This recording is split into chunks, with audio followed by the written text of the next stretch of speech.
mundo es posible gracias a ti. Han sido tiempos de transformación. Juntos hemos logrado innovar, inspirar e impulsar la educación. Contigo hacemos la diferencia y tejemos lazos que unen fuerzas para seguir formando pensamientos y facilitar el acceso al conocimiento.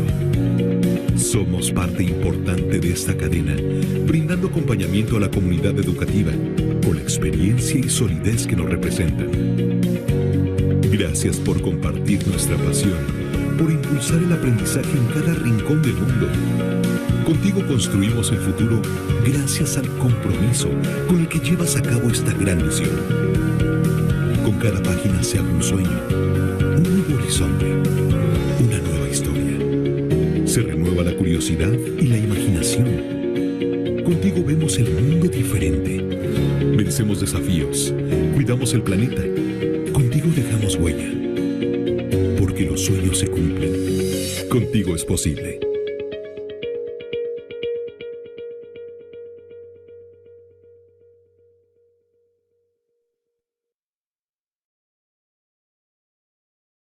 Buenas tardes, maestros y maestras. Bienvenidos ustedes a un evento más de Macmillan Education.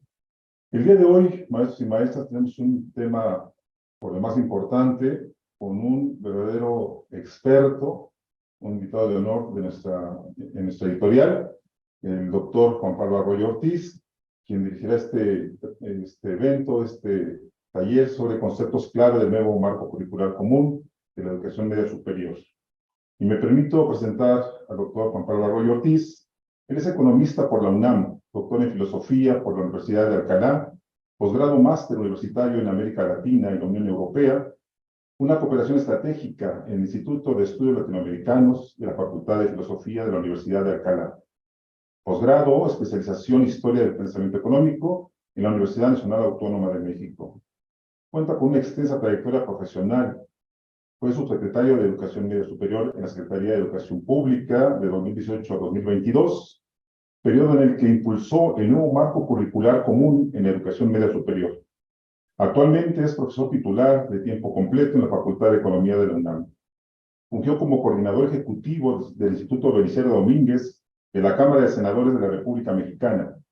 Asimismo, atendió la responsabilidad de coordinador general de la Coordinación Sectorial de Desarrollo Académico de la Subsecretaría de Educación Media Superior de la SED, director general del Sistema Integral de Capacitación y Evaluación.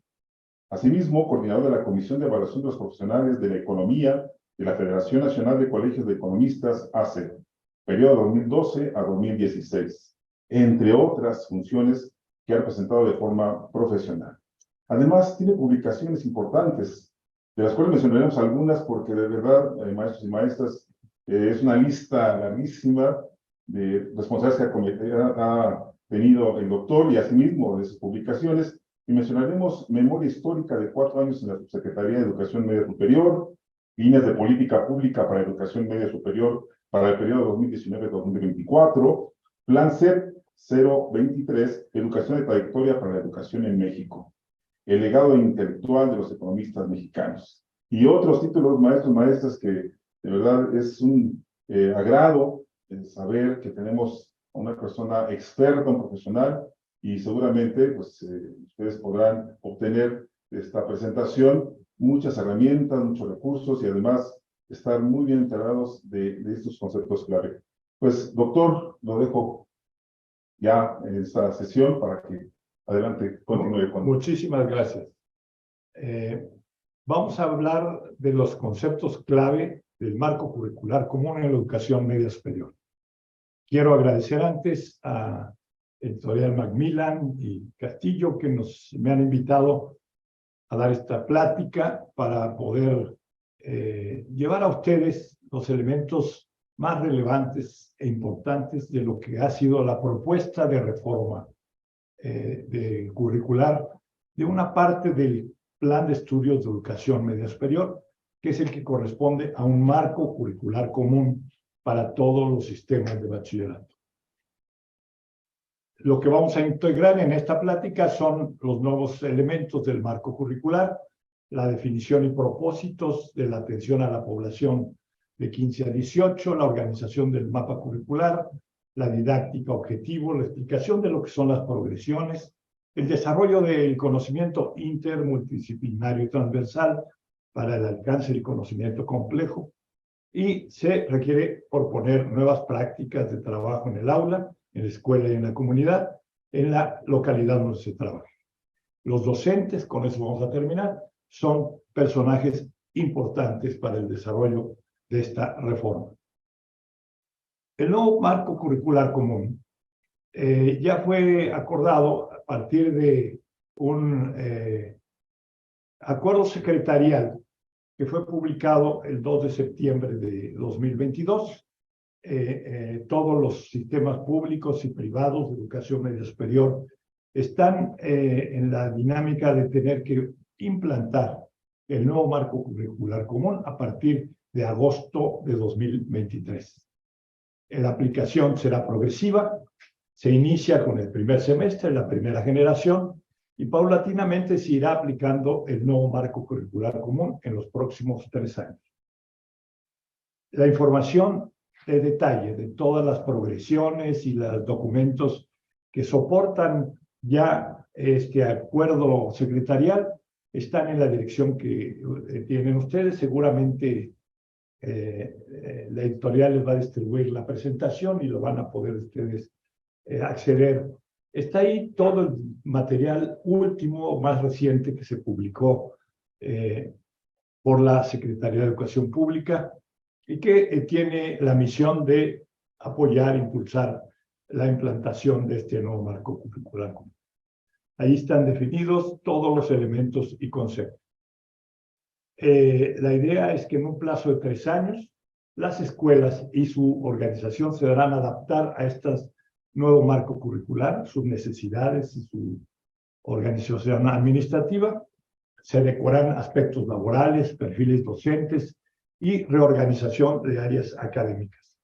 Creo que esto es lo más complejo porque tendrá que definirse nuevos esquemas de organización en algunos aspectos.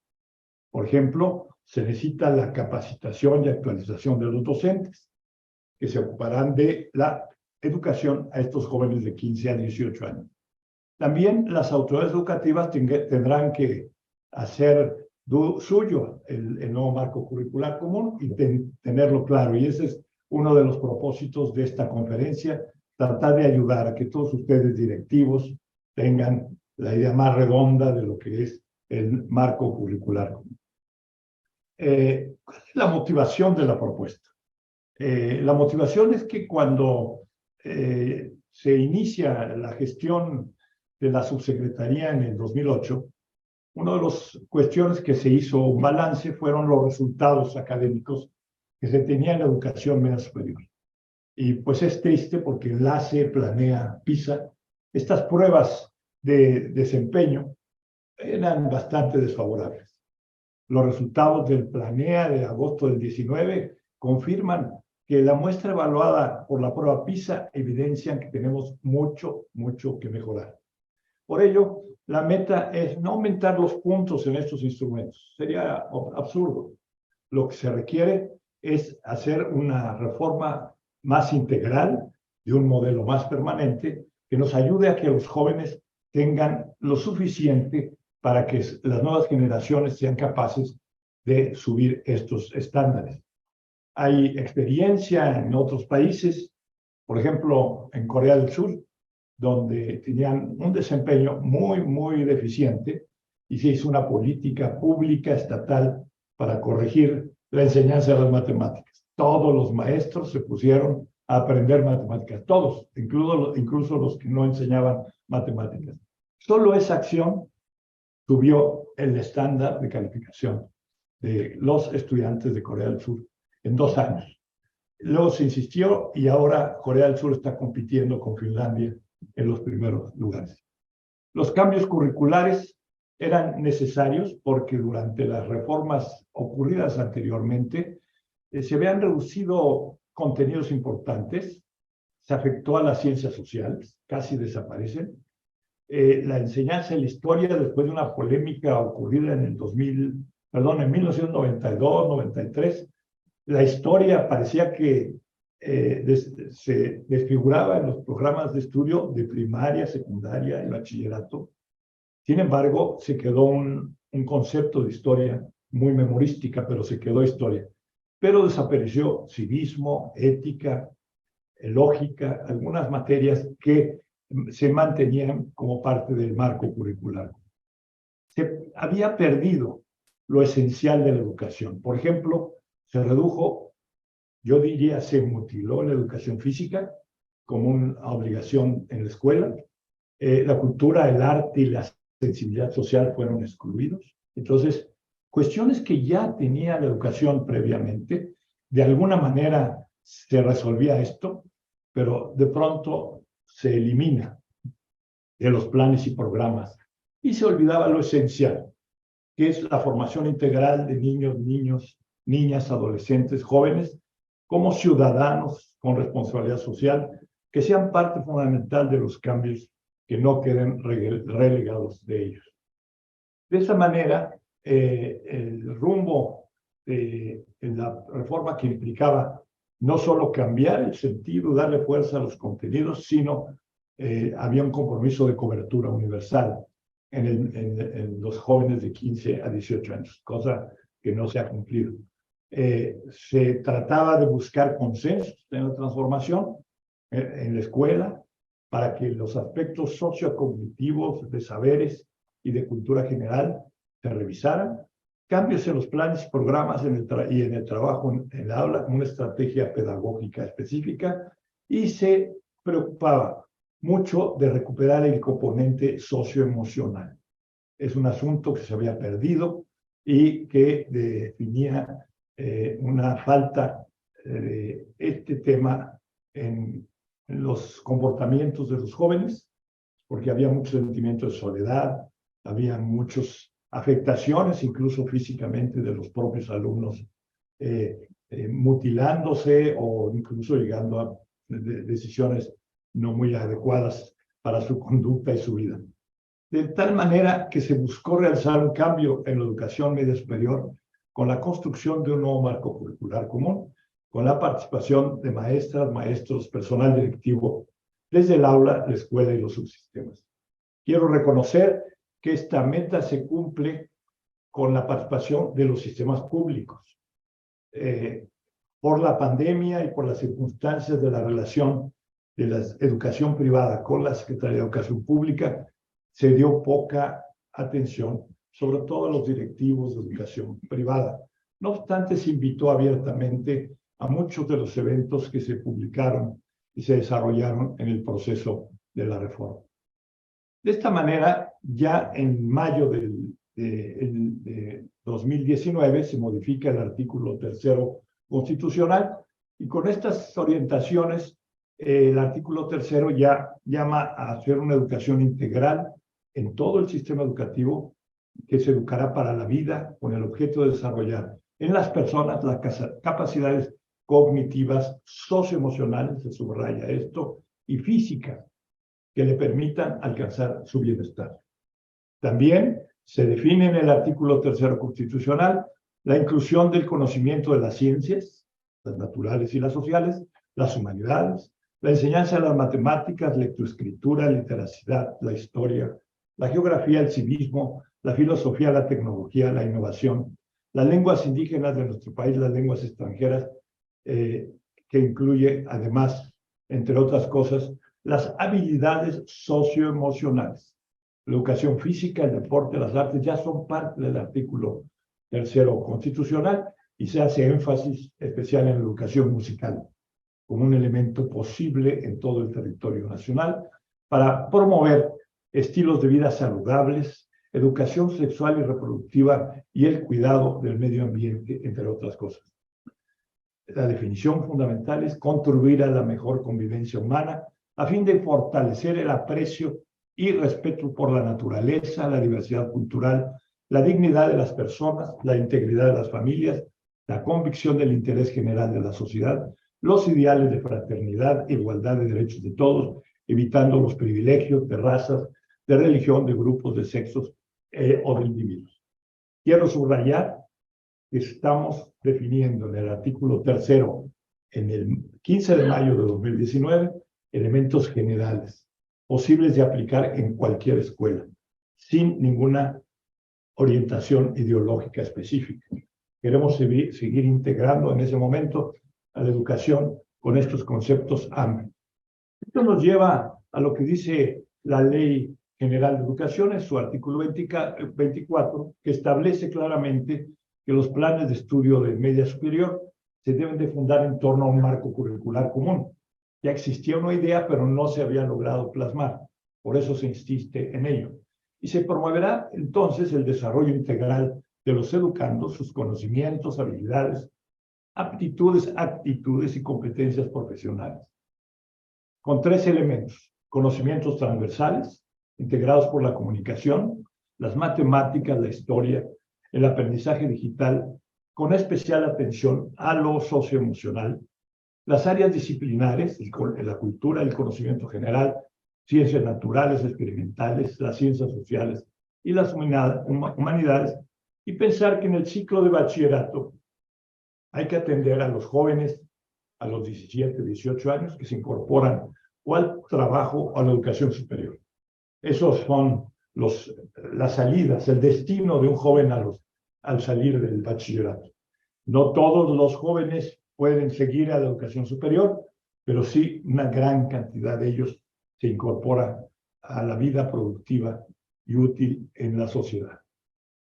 ¿Cuáles son las definiciones que nos llevaron a tener estos planteamientos en la Constitución y en la Ley General de Educación? La edad de 15 a 18, en la edad de 15 a 18 se terminan las bases constructivas de la personalidad y se abre el horizonte de la vocación de jóvenes, para lo cual deben tener fundamento en el conocimiento, la disciplina, las actitudes, los valores, las habilidades y destrezas para tomar la responsabilidad de sus vidas en plena libertad. Es muy importante subrayarlo. Yo siempre señalé que me hubiera gustado diseñar este planteamiento para los niños desde los 12 años, que es cuando empieza la adolescencia. No obstante, el sistema educativo mexicano tiene este corte que separa la secundaria del bachillerato, y que ya muchos planteles privados, lo quiero decir aquí, ya resuelven esto porque están ligando el secundaria con el bachillerato, como debe ser, no juntos, no en el mismo plantel, pero sí el plan de desarrollo de un niño, entendido desde la integración de la adolescencia.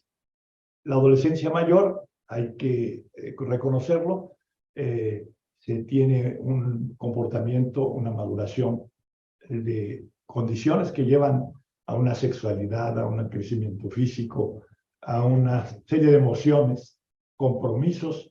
Es cuando uno empieza a buscar el amor, cuando uno empieza a sentirse serio y imitar al padre o imitar a alguna figura que le es importante. Pero quiero decir que nunca se había definido el propósito de educación de este grupo de edad. Se dejaba como algo que debía de ocurrir antes de la educación superior. Y yo creo que hay que darle mucha atención, porque creo que en ese grupo de edad se está definiendo las bases de la construcción de una sociedad más colaborativa, una sociedad en la que podamos tener mayor paz y tranquilidad. A este tipo de educación le corresponde esta etapa de la vida, así como la de aquellas personas en extra edad, que muchos no terminan el bachillerato y regresan al bachillerato ya fuera de los 15 a 18. No obstante, incluso a ellos hay que darles el conocimiento, acceso al conocimiento teórico y práctico, para que se conduzcan con responsabilidad y seguridad y logren una vida plena de satisfacción. Ese es el propósito central. ¿Para qué un cambio curricular que promueva el aprendizaje a lo largo de la vida?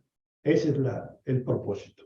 Trabajar y actuar desde los valores, primordialmente desde la honestidad y la responsabilidad social, a la par de la cultura de paz y respeto a los derechos humanos. Es un aspecto fundamental que también se había quitado como objetivo de la educación. Se entiende que a los estudiantes a las y los estudiantes como sujetos con derechos.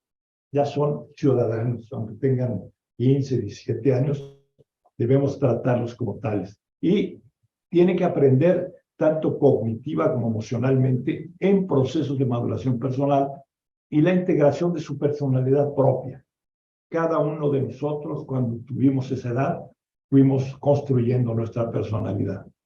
Unos se tardaron un poco más, pero yo creo que finalmente es el propósito, tener la idea de que cada uno construya su propia personalidad y distinguir las necesidades de cada comunidad educativa, porque son diversas, no es posible tratar igual a todas las comunidades educativas. Por eso se alienta el desarrollo de proyectos de vida propios y el ejercicio de una ciudadanía que participe activamente en la construcción de una sociedad democrática.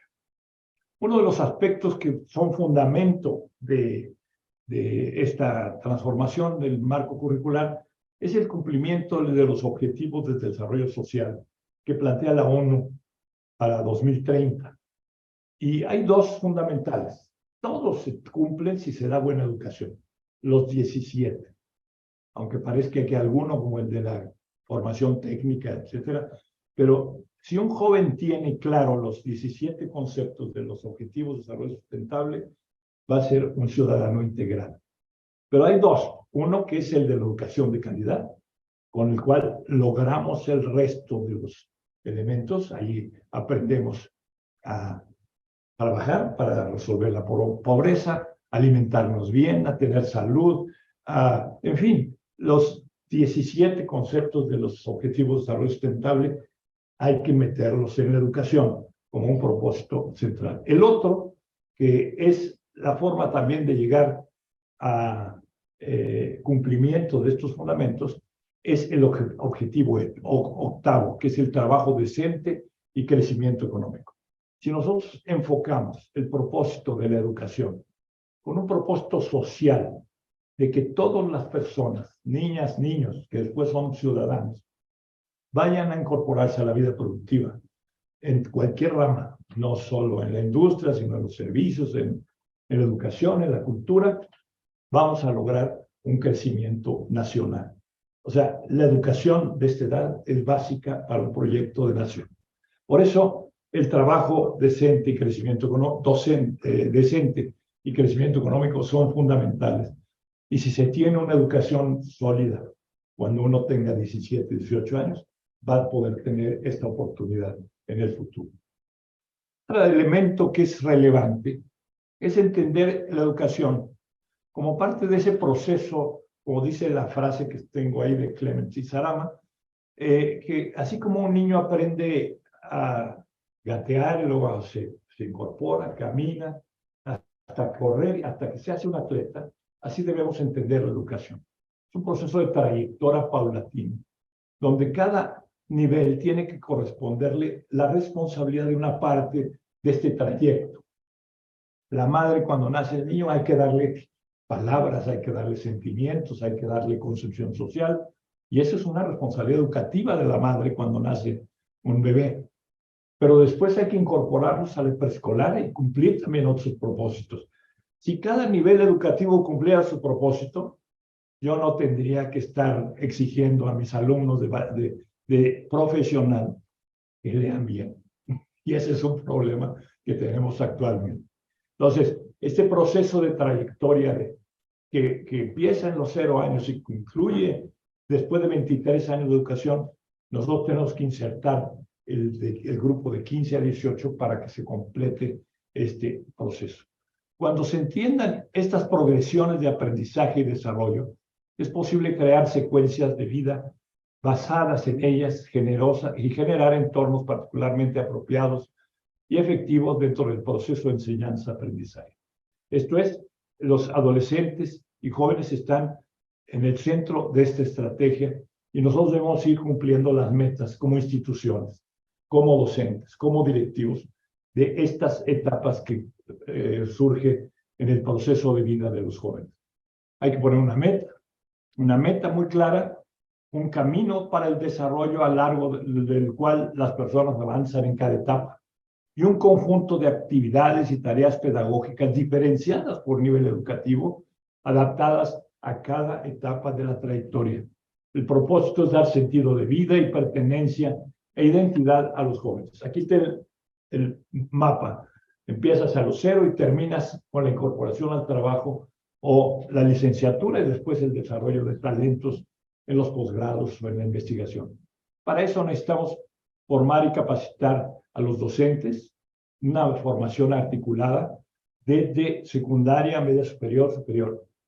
Yo diría desde preescolar, desde la formación de la madre. Hay que darle este sentido. Y después hacer de la escuela una escuela orientadora. Cada profesor y cada institución debe ofrecerle a los jóvenes la riqueza de la posibilidad del desarrollo de las personas. No quedarse con la idea de que quiere uno ser el médico porque el médico es la persona más seria que conoce. O quiere ser uno bombero porque los tiene cerca, o quiere ser uno el Checo Pérez, porque es el que más publicidad tiene. Y entonces son imágenes equivocadas, porque hay que darle al joven toda la variedad de posibilidades. Por eso hay que hacer una escuela orientadora.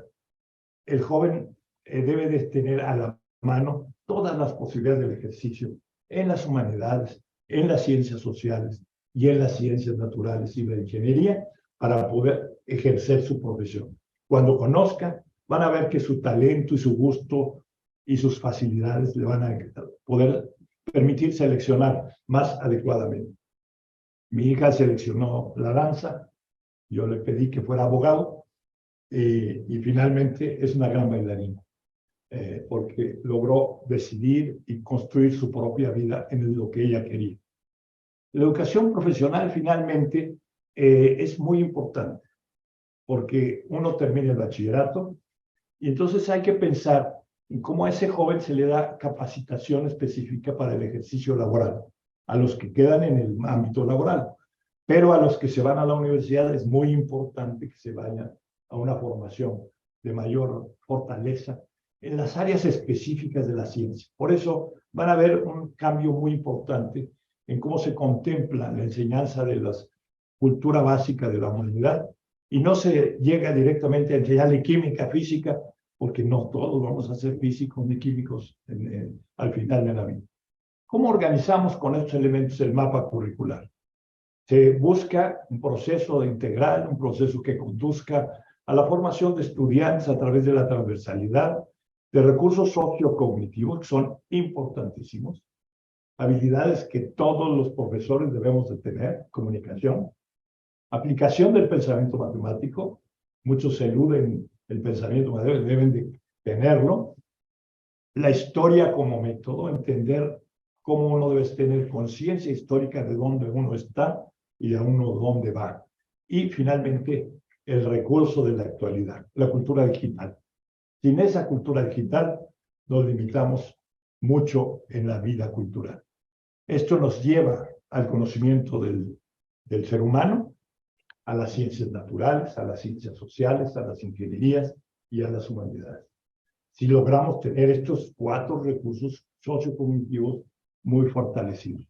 Así es como a través de estos recursos socioemocionales se puede promover la responsabilidad social, el cuidado físico corporal y el bienestar emocional de los jóvenes para buscar una formación ciudadana integral. Tenemos que hacer que los jóvenes sean responsables de sí mismos frente a la sociedad, cosa que falta mucho hoy por hoy, porque no se les da la confianza, la tranquilidad y la seguridad de que están haciendo bien por su ciudadanía. Así, el componente pedagógico académico tiene estos 2 elementos, la parte del currículum fundamental, donde pues no hay nada nuevo, no se les va a dejar de enseñar lo que hasta ahora hemos aprendido, y de manera diferente lo vamos a proponer. Y el currículum ampliado. Los 2 elementos tienen que ser parte de la escuela de manera permanente. Vamos a ellos con detalle. Las premisas. El estudiante se reconoce como artífice de su propio proceso educativo a través de la metacognición, de acuerdo a su proceso de maduración en cada etapa. Se da cuenta que aprende, argumenta sus saberes y desarrolla autonomía. Olvidarnos del aprendizaje memorístico. La memoria es muy importante, es indispensable para el conocimiento, pero no quede en la memoria. Hay que buscar que el alumno tenga como parte de su proceso el poder rescatar de la memoria con la aplicación en experiencias específicas. Por eso, el aprendizaje debe sustentarse en la indagación de problemas, en la búsqueda de soluciones, en la investigación de preguntas, la pregunta de por qué, que le quitan a uno a los 3 años, hay que nosotros fortalecerla. El por qué, yo a los 75 todavía me la tengo. ¿Por qué? ¿Y por qué? Y dar respuestas nos me ayuda a tener mejor y mayor conocimiento. Hay que hacer esto con un contenido dialógico. Nunca la educación es un asunto aislado. Por eso la pandemia sufrimos mucho. Por eso es importante el acceder al conocimiento a través de diálogo, de conocimiento, de encuentro con otras personas para enriquecer y evolucionar y que todos los estudiantes y docentes contribuyan a ello. El docente, con su conocimiento y su guía es un facilitador que conduce al logro de la habilidad del aprendizaje permanente. Nosotros debemos de lograr que las personas cuando terminen el bachillerato deben de ser hábiles para aprender de manera permanente. Muchos dicen, aquí acabé y ya no hacen más. No, hay que darles esa habilidad. Por eso, en este diagrama que los docentes le llamaron el diamante del conocimiento, hay 4 triángulos entreverados ahí al centro, que son los conocimientos sociocognitivos, que dan conocimiento, acceso al conocimiento y experiencias de lo demás, de las ciencias naturales, las sociales y las humanidades. Lo primero y fundamental es que los recursos de acceso al conocimiento, la comunicación, el pensamiento matemático, la conciencia histórica y la cultura digital son fundamentales. Sin estos, o sea, no es uno u otro, ni uno aislado o parte, los 4. Y los 4, por eso son el centro del nuevo proyecto. Y en los 4, todos los docentes debemos de ser hábiles. Así que aquellos docentes que le tenemos miedo a la estadística y las matemáticas, hay que recuperar el valor de lo que eso significa para nuestro conocimiento. O aquellos que no sabemos expresarnos bien. Hoy en la conferencia que tuve hace rato, un doctor en economía, etc. No, usando la muletilla es verdaderamente lamentable. Yo creo que todos debemos aprender a hablar de corrido, con una facilidad, con una integración discursiva que nos permita darnos a entender, como propongo, estoy haciendo ahora. Después, el conocimiento matemático no se trata de saber cálculo diferencial, integral, y todas las complejidades de la matemática, sino entender que todo tiene una razón de origen matemático y que para poder hacer el fenómeno analizable, se tiene que recurrir a un modelo matemático para establecer la posibilidad de construirlo y después volverlo a analizar. Eso es muy simple. Cuando uno cruza la calle, uno hace un cálculo matemático de la velocidad a la que viene el auto, del tramo que tiene uno que recorrer. Y aunque uno no lo piense consistentemente, uno marca la distancia, marca la velocidad, marca el paso que uno debe dar y toma una decisión, o deja pasar el vehículo, o cruza rápidamente y cruza la calle. Ese es un cálculo matemático que inconscientemente hace uno. En todas las decisiones, en todas, hay cálculos matemáticos, incluso las decisiones de amor. Hay que tener cuidado con eso. Por eso es importante que el pensamiento matemático se use como un recurso natural, fácil de usar.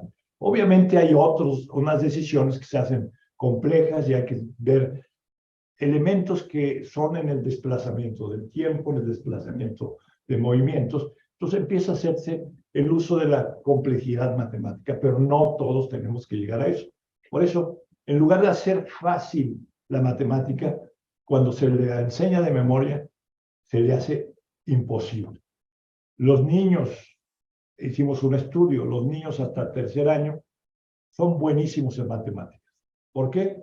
Porque relacionan cosas a través del tacto, a través del conocimiento de saberes directos con las matemáticas. Cuando llega el profesor de 4º año y les empieza a enseñar cosas abstractas, empieza a tener dificultades. el niño que no está acostumbrado a relacionar experiencias concretas con la numeración matemática. Por eso el pensamiento matemático es importante. La conciencia histórica tiene que ver también con un elemento que cambia. Aquí hay, en estas definiciones que les estoy señalando, es uno de los cambios fundamentales de la reforma. No son novedades, no son cosas diferentes, no son cosas que importamos de un país raro, son cosas que hacen nuestros profesores. Lo que hay que hacer es precisar, ponerle objetivos puntuales y precisos, donde él mismo se convierta en el mejor experto de enseñar lenguaje, haciendo lenguaje adecuado, en el mejor maestro de español, aprendiendo español, y mejor matemático, aprendiendo matemáticas. Todo eso, por eso estas habilidades de comunicación verbal, no verbal, escrita, son indispensables para que una persona se desarrolle hábil y tranquila y seguramente en su vida futura. La conciencia histórica la he dejado un poco para entenderla. No se trata de aprender la historia de memoria, porque si uno se recuerda, a uno le han enseñado historia desde primaria, secundaria, y yo llego y le pregunto a mis estudiantes de licenciatura, y dime cuándo fue la batalla de Puebla. Y no saben, hasta que llega el puente del 5 de mayo, ¿no? Pero el tema es que de nada sirve que el aprendizaje de memoria no se relaciona con algo concreto, que es lo que lleva al uso de la metacognición. Por eso, la conciencia histórica, y es el planteamiento que tiene la propuesta, es que se use el conocimiento de la historia para explicarse el presente.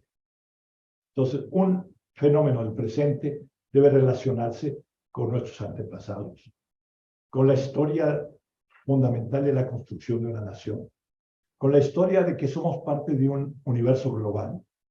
O sea, ya no estudiar primero historia universal, historia de México, y después saber qué nos toca, no, sino entender que lo que somos parte de una globalidad, de una historia nacional, y somos resultado, en la condición que tenemos, del producto de mucha historia detrás de nosotros.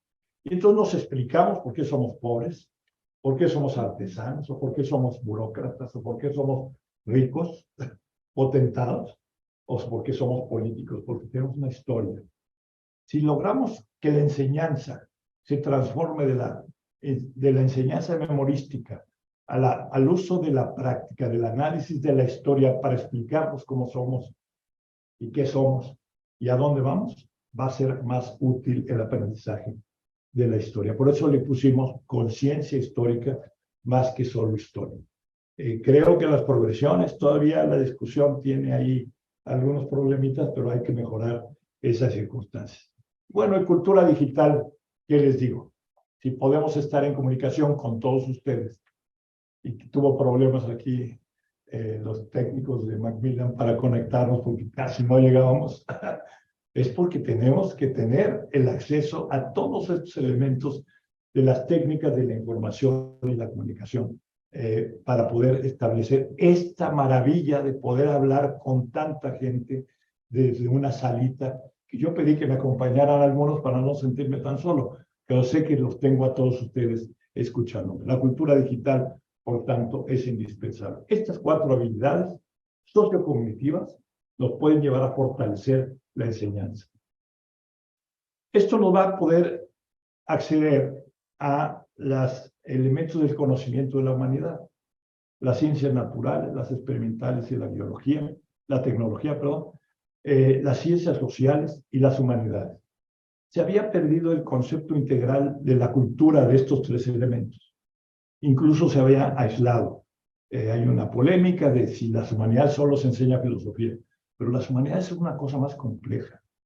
Las humanidades no es el ser humano y cómo se interpreta y cómo vive, sino es todo lo que puede hacer a través de las acciones de la humanidad para expresar su sentir y su ser, y ser parte de una sociedad.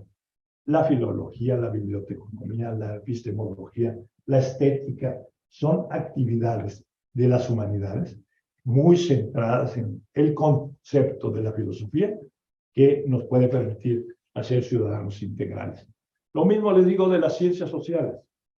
Había desaparecido porque era muy complejo enseñarles abogacía, economía, administración pública, todas esas cosas que son las ciencias sociales. Pero, ¿por qué no enseñarle a los jóvenes que las ciencias sociales tienen este complejo de elementos donde la economía, el gobierno, la administración pública, el derecho, la justicia son parte de un conjunto social en el cual vivimos? Y lo encontramos hasta que nos pasamos el alto o hacemos una cuestión indebida, o lo encontramos cuando necesitamos presentar los impuestos, o lo encontramos, y los jóvenes no saben, van descubriendo poco a poco estos elementos que son parte indispensable de su conocimiento general. Descubrimos que hay gobierno cuando la primera chamba nos piden el RFC. ¿Y eso qué es? Pues es buscar la forma de que nos quitan dinero para el gobierno. Eso como que no nos gusta. Pero si se explica a un joven la razón de la importancia del gobierno y la responsabilidad del gobierno de cumplir con los ciudadanos, yo creo que vamos a lograr mucho en la responsabilidad de los políticos, porque todos tendremos la misma cultura. Por eso las ciencias sociales, de manera integral, compleja, es muy importante aprenderla. Después ya, al final, cuando se escoge un área profesional, se puede especializar en un tema. Igual que las ciencias naturales. Cualquier fenómeno natural, y nos lo enseñan los últimos premios Nobel, ya no son premios Nobel estrictamente en química o en biología. Ya generalmente el de química se lo dan a un científico que utilizó la física, la biología y la química para explicar un fenómeno natural.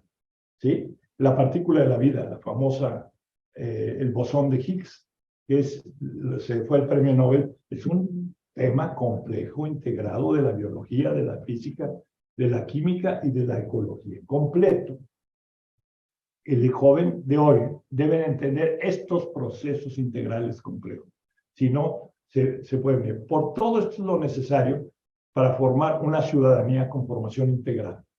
Aquí están las definiciones, no se las voy a repetir, se las dejo para la tarea. Están las ciencias naturales, sociales y humanidades, todo como fenómenos complejos que se pueden aprender para poder explicarnos lo que es el hombre en la sociedad. Y esto sin los recursos socioemocionales, dejaríamos a los jóvenes en la desesperación de su realización. Y por eso tenemos que buscar entender la responsabilidad social a través de la honestidad, el cuidado integral de su físico corporal y el bienestar afectivo emocional.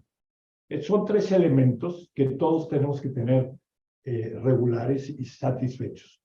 Los que no tenemos alguna de estas cosas, tenemos problemas de salud, salud física o salud mental. Por eso es importante que estos elementos de tres factores nos lleven a entender que la responsabilidad social, por ejemplo, es el compromiso con la sociedad, contra lo que se ha enseñado en los últimos años, del individuo aislado, competitivo, golpeador, aislado del mundo. Es lo contrario. Queremos que el individuo sea parte de un grupo social y que lo que haga, lo haga con responsabilidad social. Por eso, la responsabilidad del equilibrio entre unos y otros los lleva a tener la posibilidad de tener un planeta con bienestar, no un planeta con conflicto y conflicto, como vemos casi hoy cotidianamente en toda la vida social y política, ¿no? Tomamos el concepto de ciudadanía mundial de la UNESCO, el cual pretende incluir este enfoque en el currículum con la finalidad de que las y los estudiantes pongan en práctica las capacidades aprendidas en acciones concretas que contribuyan al bienestar social. Por ejemplo, nosotros podemos hacer campañas de reforestación, campañas de limpieza. Hay experiencias muy útiles en zonas rurales donde una escuela limpió una barranca para lograr que el agua que llega a la población esté limpia. Y es un gran ejemplo que se ocurrió en la práctica en Guerrero, en una comunidad muy interesante. Eso es un poco cómo entendemos responsabilidad social. Sí, los jóvenes, aún en la ciudad, se le dan propósitos de ser partes de la sociedad, le resolvemos mucho su estabilidad emocional en la sociedad. Por eso hay que practicar la colaboración ciudadana y tener mucho conocimiento, identidad de dónde es y de a dónde pertenece para poder desarrollar este elemento. Del cuidado físico corporal no les puedo decir mucho, creo que ustedes lo saben. Un joven que hace deporte, un joven que practica buena alimentación, que sabe convivir con buenas relaciones con su pareja. Hoy los niños y las niñas tienen resuelta la vida sexual aún en desconocimiento de los padres. Tenemos que enseñarles a que lo hagan bien, con seguridad, con plena garantía de su futuro, que no echen a perder su vida, no solo por la falta de alimentación sana, sino por una relación inadecuada sexual o por una falta de ejercicio. Por eso el cuidado físico corporal es indispensable en todos estos elementos. Una de las cuestiones que ayuda a los jóvenes a trabajar en equipo, a enfrentar los problemas, al fracaso y después al triunfo, es la actividad deportiva. Y lo hace jugando. Y finalmente, nosotros podemos conocer a aquellos que fueron parte de un equipo de fútbol, de un equipo de básquetbol, etcétera, van a ser entendidos de por qué la colaboración es importante, por qué el liderazgo es, y por qué entender que el que pierde no es sometido, sino es un competidor sano, y que el que gana debe entender que el otro debe ser ayudado. En fin, todas estas cosas tienen que ver con el cuidado físico corporal. El otro elemento importantísimo es rescatar de la educación las actividades del arte, de la cultura. Las emociones se expresan a través de la pintura, del baile, del canto, de la música. Si no les damos esta oportunidad de expresar emociones a través de estas actividades, echamos a perder la personalidad de los jóvenes. Por eso hay que volver a hacer arte, cultura, música, teatro en las escuelas, aunque sea algo sencillo, algo que le ayude a entender estos trabajos colectivos y que le empiece a enseñar de dónde viene la cultura universal. Hemos perdido el deseo de leer poesía, el deseo de leer teatro. ¿Quién es Shakespeare? ¿Quién es Pablo Neruda? Todos esos aspectos que son importantes en la vida de las emociones sensoriales, de las emociones de amor, son importantes. Por eso es un elemento fundamental para la salud mental, todos estos elementos de la cultura. De aquí que los ámbitos de formación socioemocional se ponen en práctica en la colaboración ciudadana, en la educación para la salud integral, alimentación, ejercicio, todo lo que esto implica, educación integral de sexualidad y género, actividades físicas y deportivas y las artes y expresiones culturales. ¿Qué elementos de didáctica tienen este soporte? Porque tenemos que buscar un referente teórico pedagógico para poder construir esto y tenemos que buscar los adelantos de la pedagogía y del conocimiento de la educación, y por eso hay dos procesos fundamentales: el desarrollo y el aprendizaje. La naturaleza diferente, pero condicionado recíprocamente. El aprendizaje potencia el desarrollo y el desarrollo el aprendizaje. Eso debemos saber manejarlo dialécticamente para que podamos entender cómo un niño o una niña puede avanzar. El objetivo fundamental es adquirir una habilidad adaptativa de aplicar los conocimientos y las capacidades adquiridas como forma significativa, de manera flexible, creativa, en distintas situaciones. La naturaleza del aprendizaje es fortalecer los saberes y conocimientos con el uso de la investigación para plantear dudas, inspirar en la práctica para corregir, verificar y aplicar lo aprendido. La historia de la pedagogía tiene un avance importantísimo. No se trata de convertirnos en radicales apasionados de una u otra escuela. Cada profesor tiene experiencias diferentes, condiciones contextuales diferentes, grupos diferentes, pero debe ser un hombre culto o una mujer culta los docentes para poder aplicar los elementos que nos enseñó Skinner y todo en la cuestión del conductismo, que ojalá ya no se aplique mucho, pero que fue en un momento una cosa fundamental.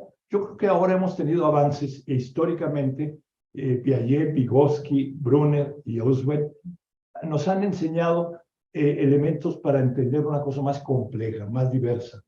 No podemos ser radicales en una sola posición. Tenemos que buscar ser integrales en el aprendizaje para poder tener una perspectiva constructivista, que es la aplicación atenta con esfuerzo esencial de los procesos de adquisición, conocimientos y capacidades en integración del entorno. Es autorregulado porque los individuos manejan sus posibilidades de adaptación al proceso.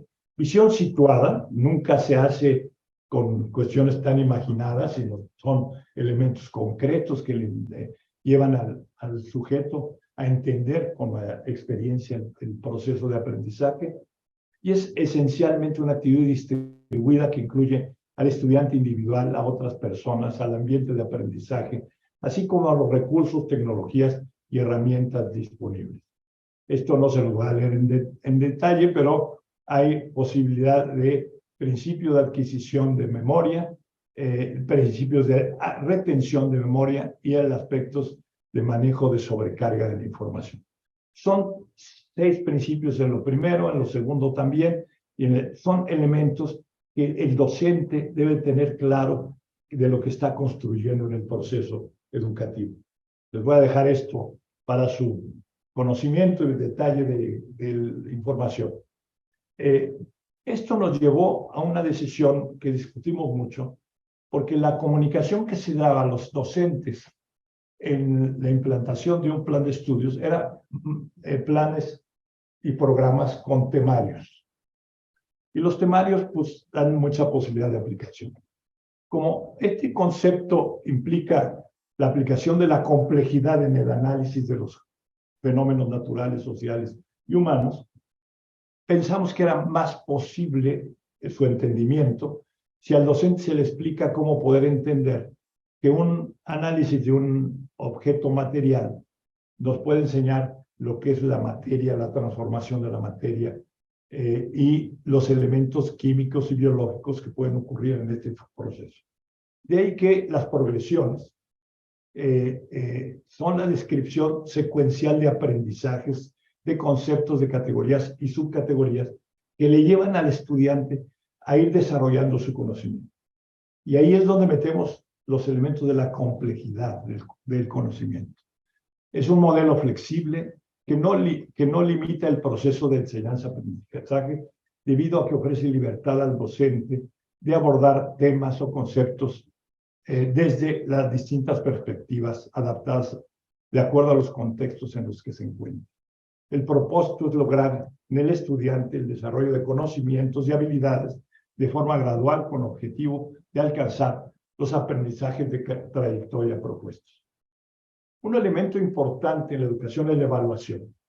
Y la evaluación tiene 2 ámbitos. El primero, que es el que está en el aula, en la relación entre docente y estudiante, donde lo principal es que el docente debe procesar una evaluación formativa de trayecto durante el curso.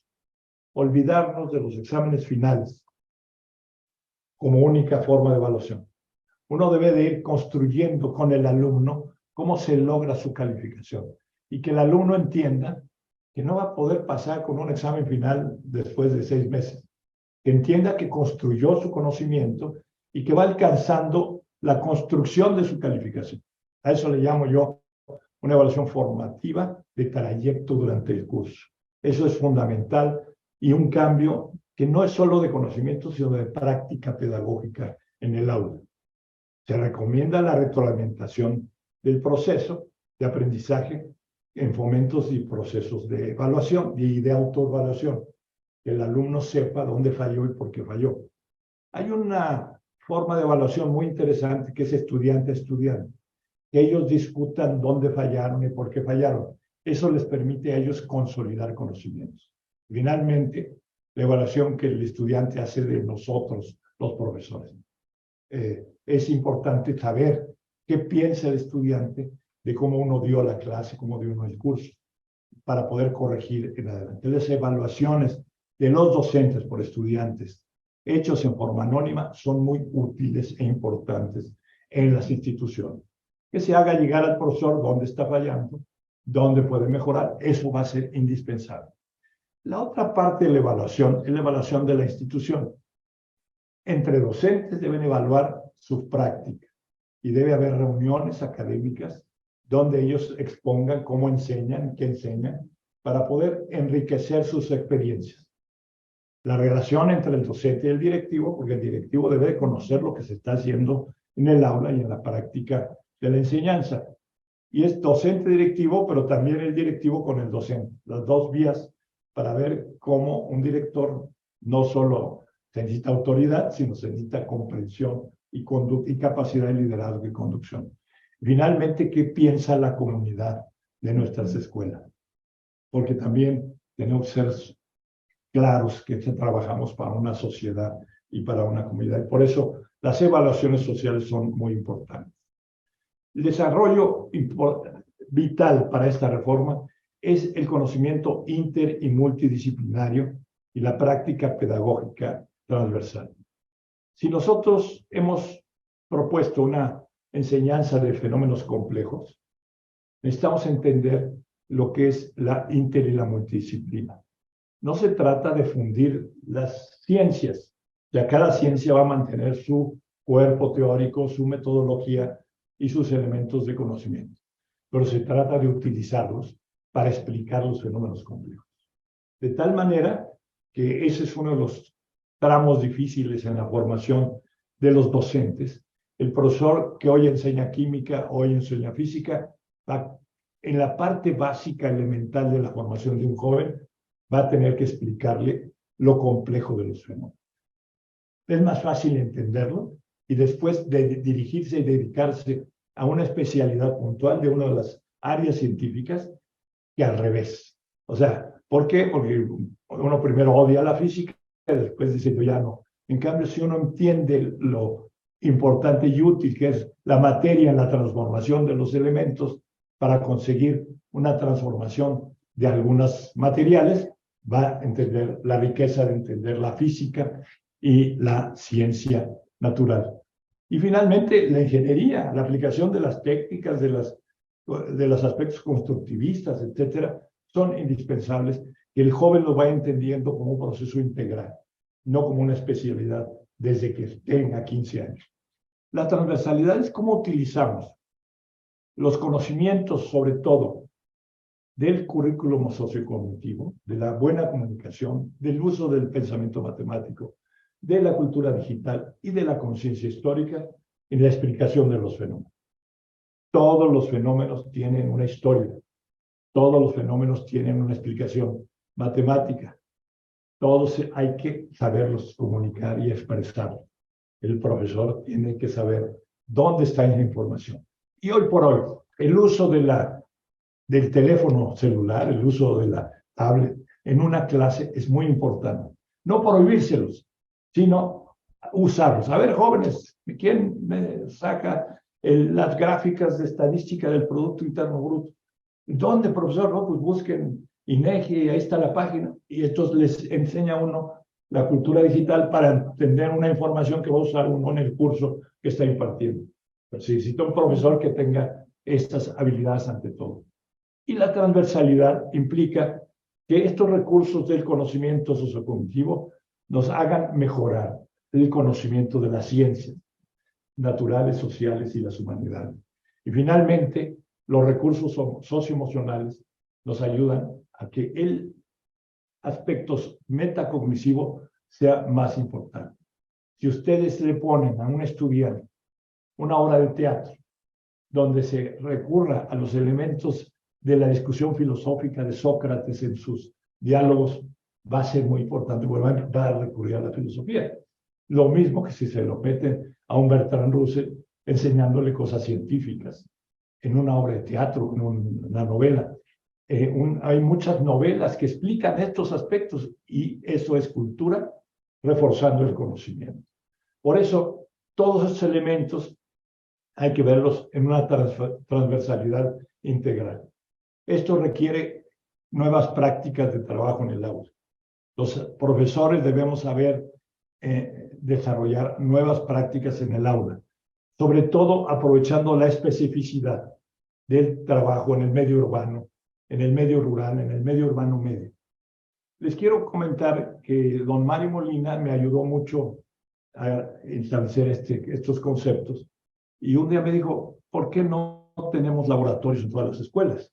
Yo no, pues porque no tenemos dinero. Entonces me dijo, te voy a proponer cómo hacemos que cada escuela tenga su laboratorio. A ver, dígame, don Mario. Pues vamos al patio y vemos qué recursos naturales hay ahí, y si hay una planta, si hay sol, si hay una nube. Son recursos que se pueden utilizar como laboratorio para el aprendizaje de fenómenos físicos, fenómenos naturales. Y si uno empieza a sembrar una semilla al inicio del curso y ve en el trayecto del curso cómo la planta se desarrolla, atendiendo atención la medición, la sustancia, la descripción de lo que va viendo crecer, es un aprendizaje que nunca se va a olvidar. Por eso, el cambio de práctica en el aula debe ser una de las áreas de autonomía de creación de los docentes. El docente debe ser capaz de crear sus propias dinámicas. Ya no podemos mandarle la misma explicación al profesor que está en el desierto de Sonora, al que está en Iztapalapa, o al que está en la Colonia del Valle, o al que está en la selva de Chiapas.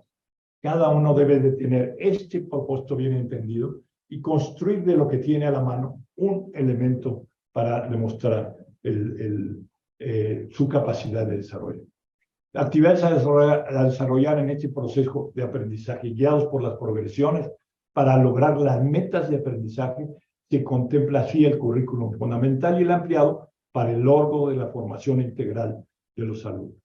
Estrategias, actividades, dinámicas de trabajo para alcanzar metas de aprendizaje y logros y actitudes y habilidades socioemocionales deberían ser el propósito central de nuestras prácticas en el aula, y eso cada uno de nosotros como docentes debemos aprenderlo a hacer. Por ello, los docentes son fundamentales en el cambio. Son los actores primordiales. Las reformas, muchas que se han dado anteriormente, nunca se aplicaron. Yo conocí la enseñanza por las competencias, y cuando iba a las aulas les decía, a ver, ¿cómo estás enseñando las competencias? Pues la verdad es que no habían entendido qué era enseñanza por competencias. Entonces, por eso, el trabajo importante en la aplicación de esta reforma es la formación docente. Yo creo que todos ustedes como directivos deben tener atención a este proceso, no aplicar burocráticamente el plan de estudios y a ver qué hace el profesor, porque el profesor va a cerrar la puerta y va a seguir enseñando química como ha enseñado los últimos 20 años y no ciencias naturales. Va a seguir enseñando la metodología de las ciencias sociales, que era un enredo, no se sabía de qué se trataba, pero no enseñaban qué era la economía, qué era la sociología, qué era el derecho, porque era metodología de las ciencias sociales, pero nunca se llegaba al fin. Bueno, por eso los docentes es importante que conozcan esto, que se hagan talleres para que los docentes hagan suyo este nuevo modelo, este proyecto, para que con pasión lo adopten y lo puedan aplicar. ¿Qué es el perfil, con esto termino, del docente que necesitamos? Necesita ser un docente que contextualiza su práctica docente, que vincula su contexto con el aprendizaje de trayectoria, que planea con una visión transversal y centrada en la y el estudiante, y que trabaja colaborativamente, que participa en comunidades de aprendizaje. Los profesores entre sí son la mejor forma de aplicar la enseñanza de manera colectiva. Enseña contenido de forma transversal, identifica la importancia de la formación socioemocional y la integra a su enseñanza. Finalmente, se forma, capacita y actualiza constantemente. Estoy a sus órdenes para atender sus preguntas y sus comentarios. Muy amables. Muchas gracias, doctor Juan Pablo Arroyo. Es una riqueza extraordinaria escucharlo, y sobre todo estos conceptos que a veces al maestro nos llena de información, no tenemos como muy claro dónde debemos ubicarlos. Y en este momento, maestros y maestras, queremos invitarlos a que vía chat nos compartan sus preguntas, sus comentarios, para que, bueno, pues, tenga bien el doctor Arroyo, aprovecharlo que está aquí con nosotros y que amablemente contestará a estas preguntas o comentarios que ustedes tengan. Acabamos de abrir el chat para que, pues no vamos a poder leer todos porque afortunadamente tenemos más de 500 maestros que están conectados con nosotros y eso nos hace sentir muy felices, ¿verdad? Porque es el interés que ha logrado esta sesión con el doctor Juan Pablo Arroyo. Entonces, maestros y maestras, pues si tienen alguna pregunta, algún comentario, pues estamos aquí listos para leer algunos chats y nos van a permitir llegar algunos. Y la mayoría, doctor, es de felicitación. Agradecen la excelente información. Dice la maestra María Gabriela, el mayor reto para los docentes, ¿cuál considera que es? Dice la maestra, el mayor reto para los docentes, ¿cuál considera que es? Perdón. Dice la maestra María Gabriela, el mayor reto para los docentes, ¿cuál considera usted que es ese reto? Bueno, el primero es entender el nuevo modelo. Como les dije en la plática, no son cosas nuevas, no son cosas diferentes. O sea, es aplicar el conocimiento de manera adecuada para que el joven de 15 años lo adopte como un aspecto fundamental para su práctica futura. Y lo que tenemos, el mayor reto es que el profesor entienda la lógica de este nuevo concepto, que no lo reciba como una indicación burocrática, sino que se comprometa con él para poder pensar que el objetivo central son los chicos y las chicas que nos llegan a los salones y que queremos sacarlos como ciudadanos integrales, formadores de una familia, integrados a una sociedad. Gracias, doctor. También tenemos una pregunta de la maestra Alejandra Núñez, muy interesante, por cierto, esta pregunta, que casi todos nos hacemos. Dice, ¿me pudiera apoyar en entender y diferenciar cómo aplicar la multidisciplinaridad y la transversalidad? Muy fácil. La multidisciplina y la interdisciplina es cuando uno explica un fenómeno desde la perspectiva de las ciencias exactas, precisas. Si tenemos un fenómeno natural, por ejemplo, el crecimiento de una planta, ahí hay un fenómeno naturalmente biológico, porque las moléculas crecen y absorben la luz y transforman su materia y se convierte en una planta que da clorofila y que desarrolla su propio. Pero ahí hay elementos químicos, ahí hay aspectos químicos, no solo la clorofila es un elemento natural químico que se percibe con la luz y se desarrolla con la luz, y la luz es un fenómeno físico.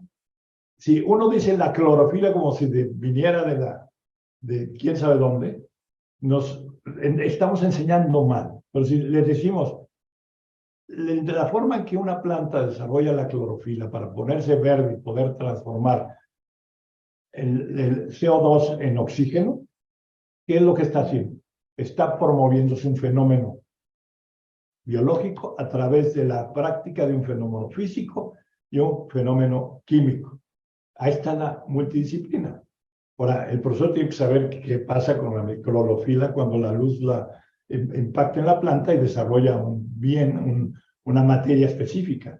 Bueno, en este fenómeno se puede explicar en muchos otros fenómenos. En un transporte, en un fenómeno social, hay multidisciplina, porque cuando uno fue a una concentración política el sábado pasado.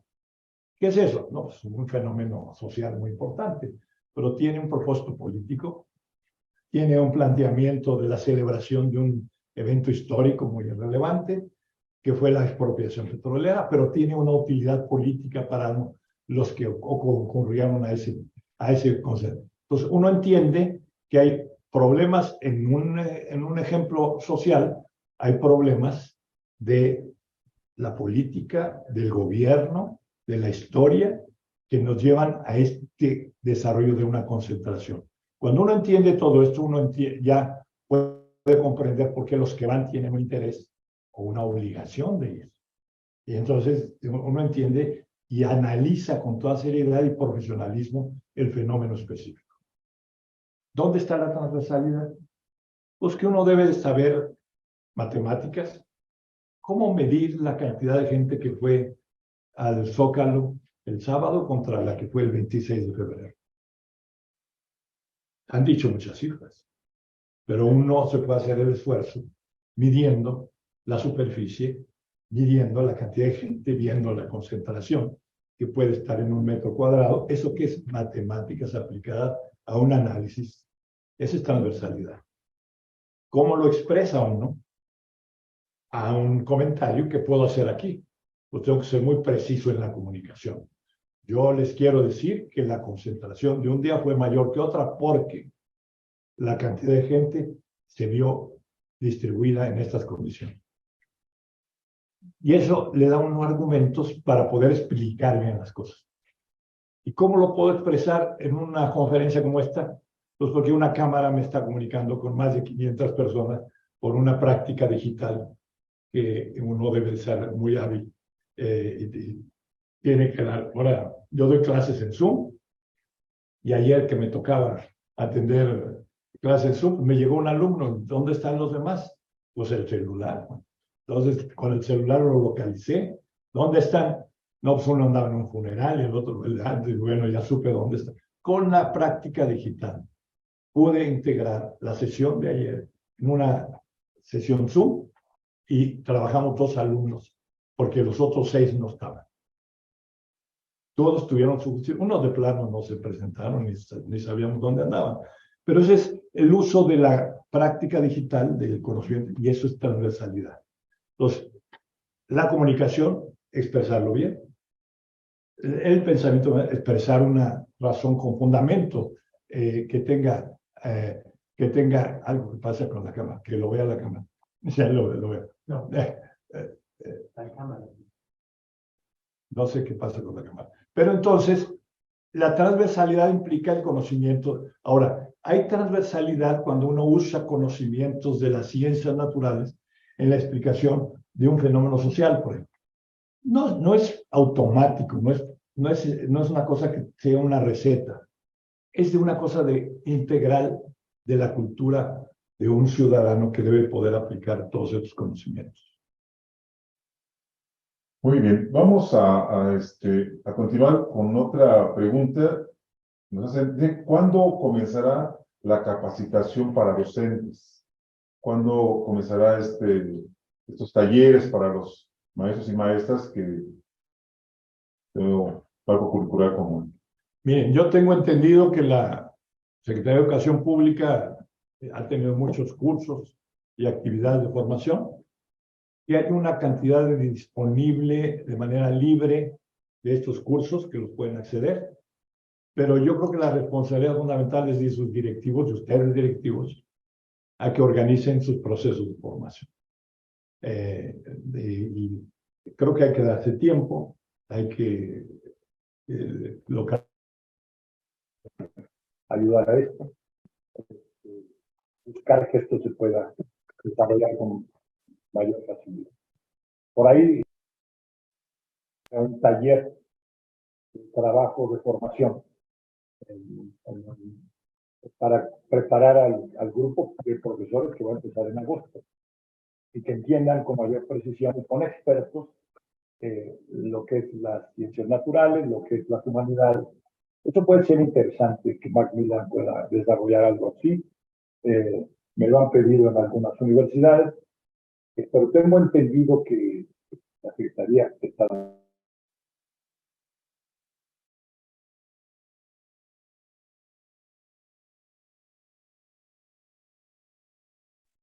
Ahí está. Ok. Parece ser que ya cambiamos de cámara y de micrófono. Muy bien. ¿Qué otra pregunta tenemos? Ernesto, quisiera si podría ejemplificar alguna progresión de aprendizaje. Muy bien, con todo gusto. Por ejemplo, a ver, díganme de qué área lo quieren, de ciencias naturales. ¿Sí? Es una de las que ha implicado mayor complejidad por la especialidad que los profesores han tenido en cada una de las ciencias específicas, disciplinarias. Si uno empieza a analizar la materia, cualquiera que sea, inerte o viva, uno puede explicar qué contenidos, qué elementos tiene esa materia. Puede ser hierro, puede ser una piedra que tenga complejidad de los componentes de la piedra, silicio, puede tener algún metal, etc. Y si uno analiza esa materia, tiene una forma geométrica, puede ser una piedra bola de un río. Para hacer el análisis multidisciplinario hay que deshacer y analizar el contenido de la piedra. Entonces uno encuentra metales, uno encuentra elementos que conjuntan estos metales. Por ejemplo, la presión. Entonces uno va entendiendo un fenómeno físico que da el concepto de un objeto de complejidad química por los elementos que tiene. Y si esto es un bien inerte, pues ya no hay vida, ahí se acabó la historia y explica. Pero cuando uno analiza una materia viva, no sé, puede ser una materia viva muerta o viva, un pedazo de carne, vamos a ponerlo muy concreto. Entonces, ¿qué es? Tiene elementos de fibras, de elementos que tiene la sangre, que tiene todo lo que implicó ese pedazo de carne. Lo puede uno analizar en un ser vivo. Y entonces una materia, es materia, pero es materia que tiene vida y que se hace más compleja. Lo más elemental es el análisis de la evaporación con la incidencia del sol en un líquido. Y es un ejercicio que se aplicó en muchas escuelas, los profesores lo hicieron. Pusieron un vaso con agua en el centro del patio a las 7 de la mañana. Y le dijeron a los alumnos, cada quien ponga su vaso y lo mide, cuánto tiene de agua. Y cada 2 horas salían y decían, midan lo que tiene de agua en el vaso. Y así lograron que desde las 7 de la mañana a las 2 de la tarde, pues se redujo un poquito, se redujo poco, se redujo mucho. ¿Y qué pasó con el agua que se fue? ¿La vimos? No se vio, pero hubo sol fuerte o no hubo sol. Entonces puede uno comparar varios días con sol y sin sol de la medición de la cantidad de agua que ese vaso pudo. Hay que ser muy paciente. Y entonces que el alumno registre y anote los fenómenos es otro requisito de la comunicación. Que sepa clarificar. El día tal, a tales horas, puse un vaso con tal cantidad de agua. Al día siguiente, fecha, tal día el agua se puso así, tal fecha se puso. Y si hace un clima extremo con mucho frío, puede explicar no solo la evaporación, sino la congelación, ¿no? O sea, cuando uno pone un vaso en un clima que baja al cero la temperatura en la madrugada, amanece hielo. Y eso si el alumno tiene su vaso y analiza su fenómeno, no necesita un laboratorio. Está haciendo la explicación con la práctica de la multidisciplina, del impacto del sol por la física, del impacto de la evaporación en un elemento que tiene una composición química, que es hidrógeno y dos de oxígeno. ¿No? Entonces, esto es lo que puede ser una práctica de la aplicación de una progresión. El maestro, le agradezco mucho, doctor. El maestro Alejandro García nos pregunta, ¿cuál será el mejor modo de llevar el mensaje de este modelo a maestros con una formación más tradicionalista? ¿Organizar talleres, reuniones o acercar la tecnología disponible? ¿Cuál será la alternativa? Yo creo que la discusión, la polémica. O sea, yo he discutido con muchos docentes y algunos son apasionados de lo que enseñan. O sea, no quieren cambiar. Porque pues, les ha costado tanto aprender lo que enseñan. Que venga un personaje raro y que le diga, no sabes, vas a cambiar porque en lugar de metodología de las ciencias sociales, hoy vas a aprender ciencias sociales integradas, complejas. Dios de mi vida, ¿qué significa eso? Entonces, el proceso se da mucho con el diálogo. El modelo implica una experiencia dialógica. Yo creo que la implementación es lo mismo. Estamos abriendo muchos seminarios, muchos procesos en los que los docentes puedan interactuar entre ellos mismos. O sea, si ustedes pueden poner a discutir esta presentación que yo propongo se distribuya, que la discutan entre los profesores, que vean los problemas que hay y que lo justifiquen o que lo repliquen o que digan esto no sirve. Les quiero decir que sirve, que sí es factible, que hay, incluso lo hemos expuesto con algunos profesionales del extranjero, y les ha gustado mucho la idea de la enseñanza multidisciplinaria, de la transversalidad y de los fenómenos complejos, que no se enseña en todos lados. ¿Sí? Eso es un avance de la educación que podría implantarse en nuestro país. Muy bien, gracias, doctor. El maestro Saúl Salgado nos pregunta, ¿cuándo se publicará la estructura curricular para bachillerato general? Está ya publicada en la dirección electrónica que les puse. Ahí están las progresiones. Supongo que ahí están los mapas curriculares. ¿No están los mapas? Hay que hablarle a la directora general. Pues hay que preguntar a la Secretaría de Educación Pública. Muy bien. La maestra Yasmín Luna nos pregunta, ¿qué perfil requiere el docente para trabajar los recursos socioemocionales? Ya que habla de arte, deporte, medio ambiente, entre otros. Bueno, uno puede apoyar el curso de ciencias naturales en alguna actividad artística, pero sería desviar mucho el objetivo central porque no terminaría el plan de trabajo del aula. Lo recomendable es que exista un área de educación artística en la escuela. Es una de las modificaciones que son importantes a realizar. Les quiero comentar que alguna escuela, una universidad en Colima, cuando escuchó este planteamiento, el director resolvió dedicar un área nueva, construirla, para hacer el área de arte y cultura en apoyo a las demás materias. Y entonces, usaron el gimnasio, abrieron el programa los sábados y se pusieron a hacer actividades de judo, de baile, de karate, de voleibol, etcétera, cuando no estaba contemplado en el plan de estudio. Y los chicos entusiasmados se fueron a estas actividades y sacaron espléndidas expresiones de canto, de baile, obviamente de karate y de esas cosas que les gustan mucho, pero se relacionaron y con gusto fueron a la escuela los sábados. ¿Sí? Pero el director tuvo la decisión de poner un espacio y poner vigilantes para que lo pudieran hacer con su vida. Entonces, sí es posible hacerlo, pero ahora, no es automático. Estas reformas no son de un día para otro. Ningún cambio en la sociedad es de un día para otro. A veces los profesores somos muy conservadores, pero vamos a querer cambiar.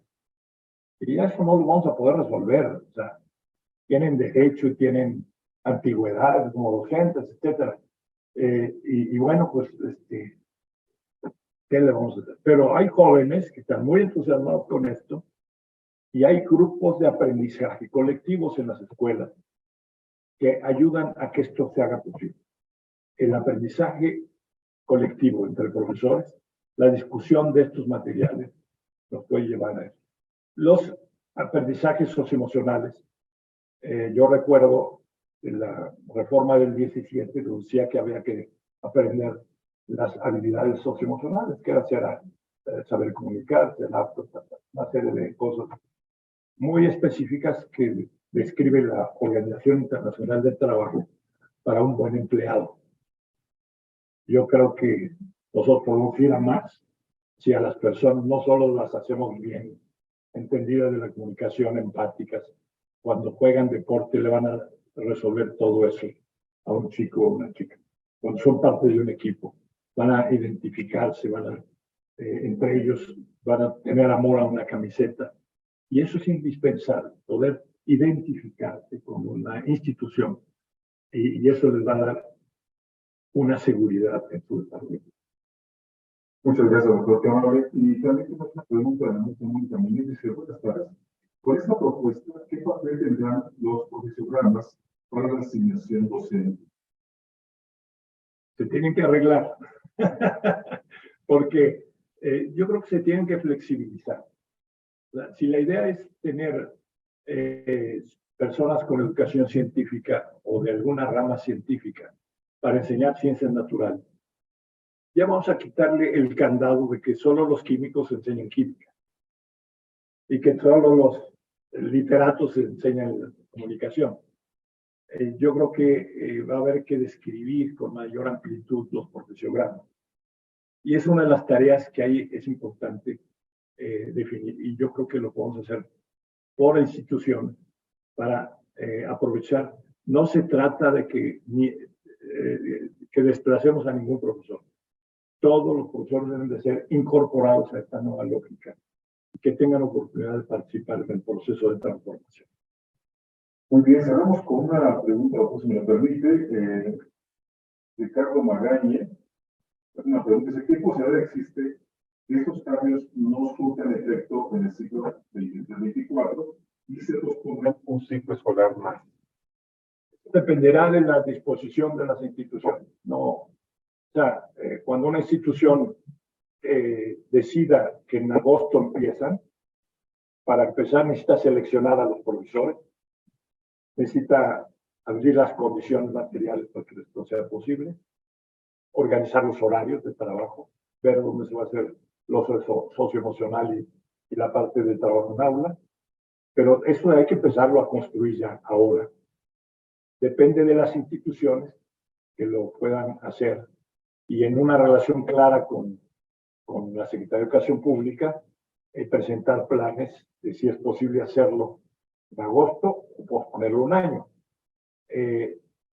Yo le recomendaría en beneficio de los niños y las niñas que buscáramos la forma de hacerlo lo antes posible. Aunque hagamos un planteamiento para agosto parcial, con apoyo de materiales publicados, con todo lo que se tenga que usar para que esto pueda ser posible.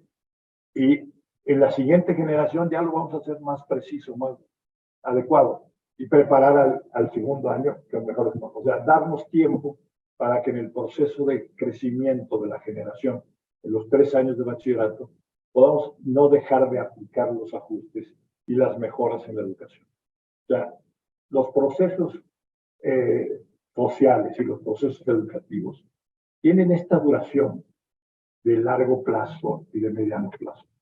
Eso permite hacerlos más fuertes, porque logramos mayor compromiso con los actores fundamentales que son los docentes. Si los docentes no se comprometen, señores y señoras, vamos a cerrar la escuela mejor, ¿no? Mejor que se comprometan, que lo adopten. Si quieren un año para prepararse y eso, pues tendrán que discutirlo y adoptarse, pero mejor empecemos. Y aunque sea parcialmente, empecemos a atender. Por bien de los niños, de las niñas, que tengan educación sexual, que sepan construir el pensamiento complejo, que sientan que las matemáticas no hay que tenerles miedo. Todos esos son aspectos que han sido fundamentales en la propuesta que estamos planteando. El doctor Juan nacidos con educación, de verdad que nos vamos bien enriquecidos, y también los comentarios de los maestros son en este tenor, y pues pasamos una excelente tarde con formación muy puntual, y pues invitar a los maestros a que en cuanto cerremos la sesión, pues ustedes tengan a bien contestar una encuesta. Sí, maestros están aquí llegando los chats, nos están comentando que están muy agradecidos con la sesión.